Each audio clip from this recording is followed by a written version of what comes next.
Народные самодеятельные коллективы, юрдахкана Цахамдар из-за самое первое свидетельство, самый первый приказ Министерства культуры Чеченской Республики, Народного художественного творчества и традиционной культуры Чеченской Республики, ансамблю песни и танца РЗО Шалинского муниципального района присвоено название Народный самодеятельный коллектив. Далди абер туил дал шуду худа дал шуки машка сауду вхила ومصو أغر وقاعد شحنا ومصو أصله يشة حوش دال دخوا أول وبتش رمزان حجيو دسنا جوايات هجمع وشي دولو ديش بلق بيشحنا دسنا دا ودا غادي تقول.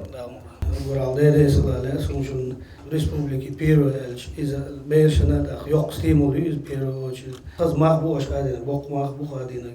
resli iş toğaz kayak çana adlanan masana قاستن أخباري دايشنا وشنا وشباح كيترنا الكلتو دقي زنا مسان ديريس الله لاسو دال شيء ودول تخيك عادك دام وطولبهم سوجو بوها دقا يشون حوزن دام